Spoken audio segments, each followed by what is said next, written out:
gonna just give you? After when we leave. Oh, after I'll move it out of the way. Would we if I did this way?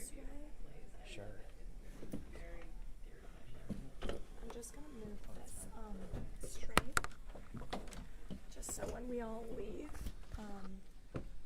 The press is leaving with us too, right? Though, so they'll be taking this off. yeah.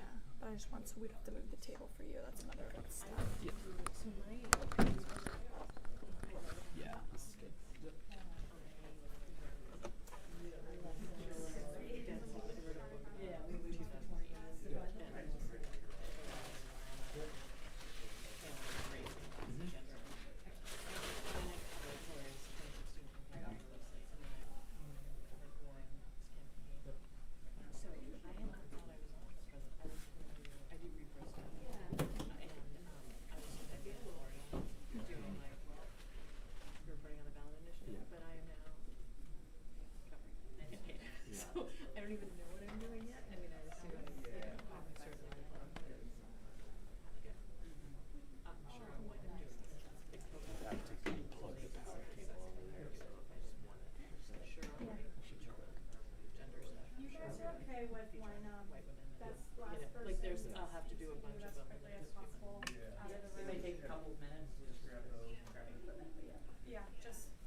Right, no, this is the thing, it wasn't, it was, I get it, so,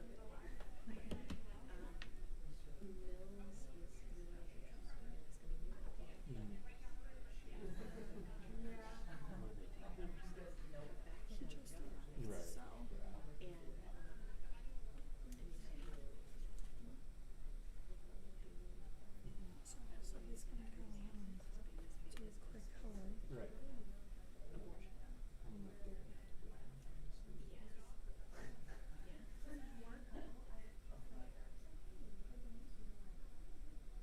Yeah, he wondered if other visits will happen. I mean, it's also tricky because of Jared, you know, like, there's it really is, I mean, it's hard to know if he deeply matters for his majority, or, you know. I think in 2020, going into fall, we were out long before Right. November. Oh, yeah, yeah. It's really gonna be really interesting.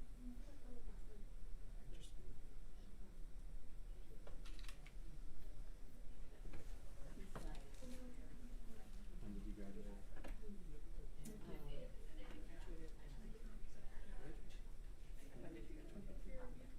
Campus has changed as well.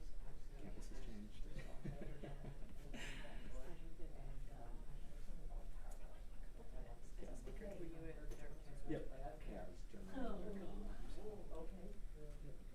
Where did you go last week? In Shepherd, which got renovated a year after I lived there, and it's much nicer. And off campus, I was like right on 3 Ridge and Garnet. Yeah, and I was in Garnet.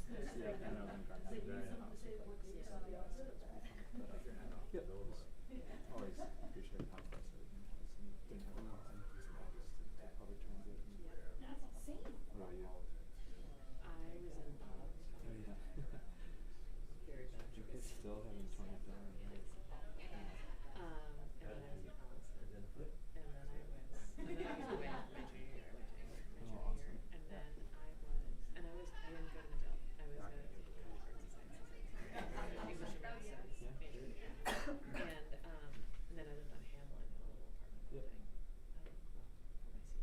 Yep. And I am glad. I mean, I don't really hate it. Friends are still there. Yeah. And so, now Yeah.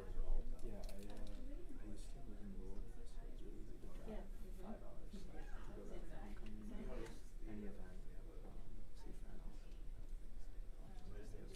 But obviously now it's a little harder out this way. Try to go back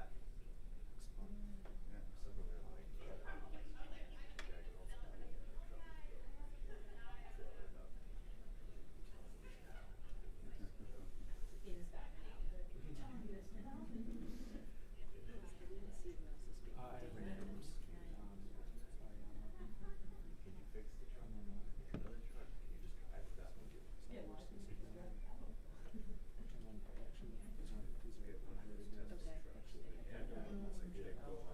Superhero movie. one of my best friends in the world is on the storytelling.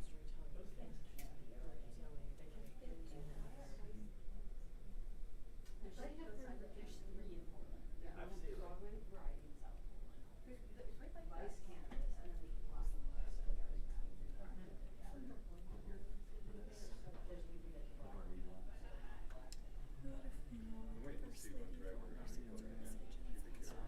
Are you on the north side? Like, I want to, does anybody actually use it as a truck? And then, that just winds me up. She's the one.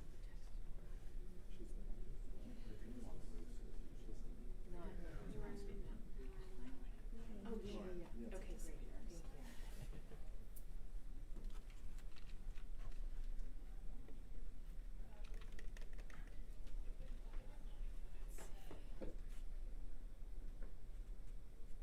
Do you guys see us in this shot? Not really. No? Okay.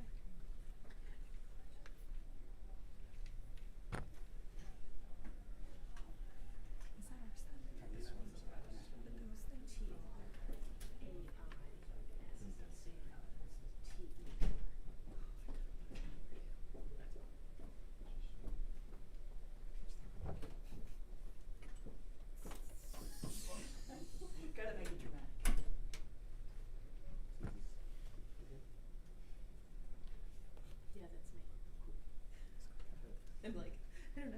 Yes, that's me.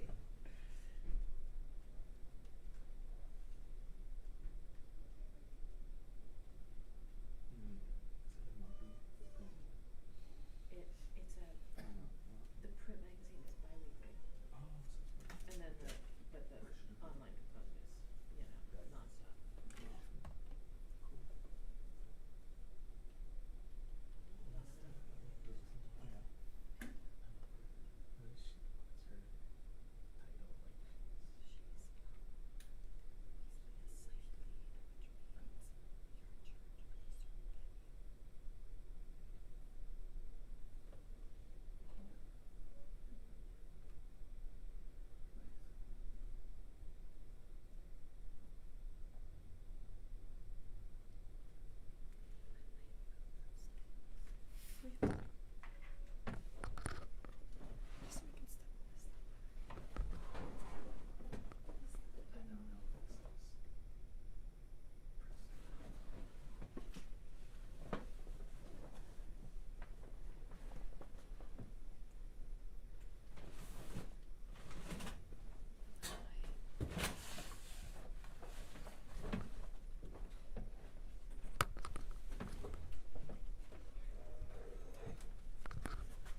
never Oh, been so sorry, yeah, go self-conscious ahead. about how You can hear loud me? am I breathing. Okay.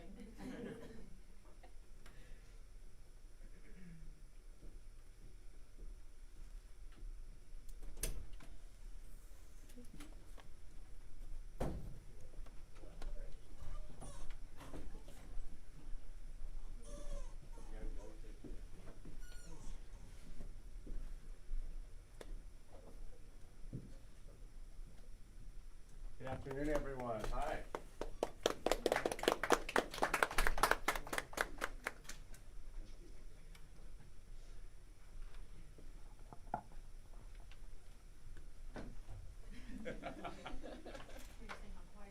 I know, it's not a library. Hi. Hi, Senator. All right, are we ready to go? Ready? Okay, thank you for coming to Maine and for joining us for such an important conversation and at such an exciting and historic time.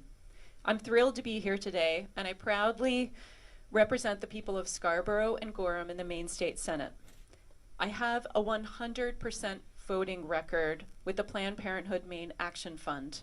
I am a woman, I've had an abortion, I'm a nurse midwife, and I've provided abortion care, and I'm the mother of 2 daughters, one who's having her 18th birthday today, who now have fewer rights than I did when I was their age. We are here today because reproductive freedom is on the ballot this year in Maine.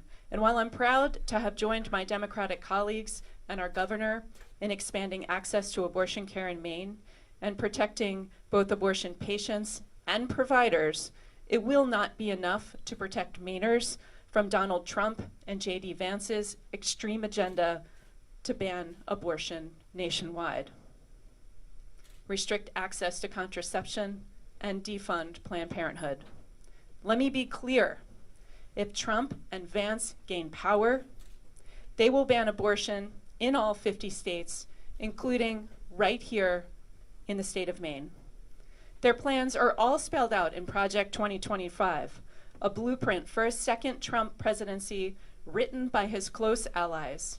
This terrifying document contains plans to monitor women's pregnancies and miscarriages, criminalize doctors for sending medication abortion in the mail, and restrict access to contraception for millions of women. So to protect our health and rights, we need to elect Kamala Harris as our next president. Our vice president is a true champion for our reproductive freedom, and as president, she will not stop fighting to restore and protect our fundamental rights. I'm excited to kick off a conversation about the stakes of the 2024 election and the stark choice before voters this November. One between Kamala Harris, a fighter for reproductive freedom, and Donald Trump, someone who wants to punish women, brags about overturning Roe v. Wade, and is committed to leading the way in banning abortion nationwide. Mr. Emhoff, thank you for being with us here today. How is Harris for President campaign approaching the stakes of this election for reproductive freedom in Maine and across the country? Thank you, Senator, and thanks everyone for being here. Let me just go back a bit to a little over 2 years ago when the Dobbs decision came down, and I will never forget where I was, and I'm sure you'll never forget where you were when the Dobbs decision came down. And you know, it had leaked, so we thought it was coming, but when the United States Supreme Court actually put that horrific ruling in writing, it became real. And so I know where I was. I got a call from Vice President Harris, my wife. She was on Air Force 2 going to an event. She called and said, Dougie, they actually did it. They actually did it. And again, we knew it was coming, but when it was real, and I could feel and hear the rage and the anger, and then I knew she was going to do something about it. And so for the past 2 years plus, and now as our next president, she has been tireless and fearless in advocating not only for abortion rights, but for freedom and rights. And you talked about your daughter. Well, the first message I got after the vice president called me was from Ella, who was 23 at the time, now 25. And, you know, she texts when she needs something, or maybe once in a while I'll get the hello, but this was a serious, Dad, I'm angry. Dad, you need to do something about this. And then literally minutes after, my then 81, now 83-year-old mother, Barb, texted, do you need to do something about this? And think about it. My mother, in her early 80s, 50 plus years ago, she was one of those women who were out there fighting, marching for equal rights and abortion rights, and thought, like so many in her generation and your generation and everyone, thinking that, okay, this is locked in. This has been on the books. It had been 50 years. And so her anger, same thing, where something she and her generation had fought for and had, the thought that she would have these rights and Ella wouldn't, was just outrageous, backwards, immoral, and wrong. And that's why for the past 2 years, I have been talking about this issue, not just because Kamala Harris is now running for president. This is something that I've been doing because it's not just an issue for women. This is an issue for all of us. It's an issue for all Americans to care about. You know, one, it's just wrong. This is a right based on the Griswold right of privacy that the Supreme Court ripped away from the people of the United States. And it has caused a healthcare crisis. We're going to have some of the storytellers here talk about just the devastation. I was in Virginia yesterday hearing from doctors, hearing the stories about literally the harm that this has done to people. And we're going to hear more about that. And we've seen the stories. We've seen the storytellers, women who are literally forced to almost die before they can get the medical care that they need and deserve. So this has to change. And of course, the person responsible for this is Donald Trump. You remember in 2016 when Donald Trump was running for president, he said in an interview that women should be punished for getting an abortion. He said it. It's out there. That is true. He ran on a platform of overturning Roe v. Wade. And he appointed 3 Supreme Court justices, despite them saying that they would uphold precedent in the Senate hearings, of which my wife was a member of the Judiciary Committee at the time. Looked them straight in the eye and said, we honor precedent. Well, we knew that wasn't true. Donald Trump picked these 3 extremist right-wing justices who are not in touch with the vast majority of Americans to overturn Roe v. Wade, and they did exactly that with the Dobbs decision. And now we are all suffering. And we've seen the evidence in elections from 22, 23, and on, wherever, even in red states, overwhelmingly Americans, every time this is on the ballot, people vote in favor of freedom, in favor of rights, in favor of not this barbaric situation, this hellscape that we are in as a result of Donald Trump's directed overturning of Roe v. Wade. And he's still bragging about it. He's still enjoying it, which tells you a lot about Donald Trump. J.D. Vance, the guy he picked as his running mate. It's been very well reported that he is he's an extremist and an opportunist, 1. 2, he wants a full abortion ban, no exceptions, even for rape or incest. Think about that. Somebody who's a victim of a violent crime to her body, rape or incest, that woman now doesn't have the right to determine what happens next. That is outrageous. It's immoral and it's wrong. That is J.D. Vance's position. You mentioned Project 2025. This is a blueprint to destroy our democracy, and this is their plan. This is their campaign plan. It's in there. It's in writing. They're not even hiding it. It's on page 459, the national abortion ban. So this is the platform on their running. And again, if that's not enough, go back to the Dobbs opinion. there's a concurring opinion by Justice Thomas. And it's basically, what's next? What else can we take away that's based on this right of privacy in the Griswold case? Well, that's loving who you want to love, contraception, gay marriage. It's all on the table. So this is the kind of country that we will have if somehow, some way, Donald Trump gets back to the White House. Worst president in history, should not be anywhere near the White House ever again. And that's what they're running on. It's all about bullying. It's all about beating people down, taking freedoms away. The good news is we have the power to change that in less than 104 days. We have an election coming up. And we have a candidate in Kamala Harris who is on the right side of all of these issues for freedom, for progress, for benefiting the middle class, a vision for a world in which we can all have a place. That is what Kamala Harris is all about. And that's why this is my first official campaign event. It happens to be right here in Maine. And talking about an issue that is so important. Again, this is not just for women. I talk about this to men all the time. I talk about it with my dad friends. I talk about it with my son who just got married. Like, this is about families, and this is about all of us. So I know that's a long answer to a short question, but that's why I'm here today. And I look forward to this conversation. Thank you. Wow, Mr. Emhoff, thank you. You bring hope to Maine. Lauren, could you tell us your experience living under one of Trump's abortion bans, please?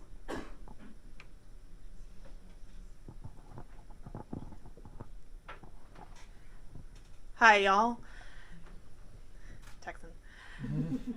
My name is Lauren Miller, and I live in Dallas, Texas. I'm honored to be here alongside the second, soon-to-be first, gentleman of the United States as we work to elect Vice President Harris. I've traveled to Maine today to share my story because I believe that everybody needs to understand that our most basic freedoms are at stake in this election. 2 years ago, almost to the day, my husband and I were ecstatic to discover that I was pregnant. Then I started vomiting. At one point, I didn't stop vomiting for more than 36 hours straight. In the ER, they stabilized me and took a look at the baby, which is how we found out it was twins. We were shocked but thrilled and immediately started planning for our growing family. Unfortunately, our plans were shattered at the 12-week ultrasound. My doctor explained that while one twin was fine, the same couldn't be said for the other. He had a long list of fatal issues, including fluid where most of his brain should have been. Over the next few weeks, through additional ultrasounds and testing, the news just kept getting worse and worse. After speaking with multiple doctors and genetic counselors, we kept arriving at the same point. Our son would die. It was just a matter of how soon. And every day that he continued to grow, he put his twin brother and myself at greater and greater risk. I needed a single fetal abortion. But as my medical providers tried to counsel me on my options, they would stop mid-sentence, just looking for the right words. It was like they were afraid to say the word abortion out loud. The most helpful and direct information we got came from one doctor who was so frustrated with the situation that after one of our most devastating ultrasounds, he ripped off his gloves, threw them at the trash, and said, "I can't help you anymore. This child is going to die. You need to leave the state." Days later, because he couldn't provide my abortion, I ended up in the ER again. I was dehydrated and shaking uncontrollably as the ER team worked to stabilize me. I was at risk of organ damage to my kidneys and brain, but I still wasn't dead enough to receive health care. A single fetal abortion was the best chance we had of saving our viable son and preserving my health. But the only option I had was to flee the state where my family has lived for 8 generations. I was always going to lose my son. But if Trump and Vance's MAGA allies got their way, our healthy twin, my now 1-year-old, happy, healthy, wonderful son, Henry, would be with his twin brother in an urn on a shelf in my office. Because I was able to access basic reproductive health care out of state, I've had the joy of watching Henry take his first steps. Because of my abortion, my family and I have a future. That's what every person in America deserves: access to health care and the right to make deeply personal healthcare decisions with their doctors, free from political interference. And that's what Vice President Harris believes. She's a fighter for reproductive freedom and has led the Biden-Harris administration's response to Trump's overturning of Roe v. Wade, making history as the first sitting vice president to visit a reproductive health clinic. And she won't stop fighting until we pass a federal law restoring reproductive freedom in all 50 states. That's not Donald Trump and J.D. Vance's vision. They think politicians should be dictating private medical decisions. Trump said that women who have an abortion, women like me, should be punished. And his running mate, J.D. Vance, has specifically praised Texas's bans. Banning abortion nationwide, jailing people for mailing medication abortions. It's in their allies' Project 2025 plan, their blueprint for another Trump administration. Let's be clear. Trump and Vance would ban abortion nationwide, including in Maine, without the help of Congress. That's what's at stake here. I'm here today because I don't have basic human rights in Texas anymore. And if Donald Trump is elected, I fear that there will not be a single woman in this country who does.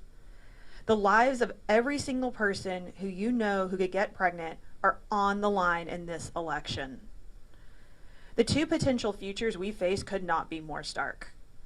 I am proud to be here working to elect President Kamala Harris and restore our reproductive freedom. Together, we will all make sure that Trump never makes his way back to the White House, because our lives depend on it. Thank you.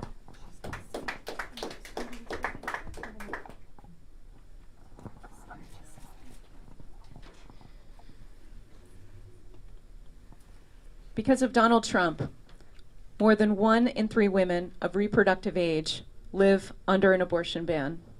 Thank you, Lauren. Lauren is one of them. Thank you for sharing your story, for coming all the way to Maine to be with us, and for all your work to keep Donald Trump out of the White House. Maine women are with you, with the second gentleman and with Vice President Harris. And on November 5th, we will vote our values. We will vote for our health and our rights, our futures and our freedoms, and for Kamala Harris for president. Thank you. At this time, we ask that the members of the press depart so that the second gentleman and our participants may speak more privately.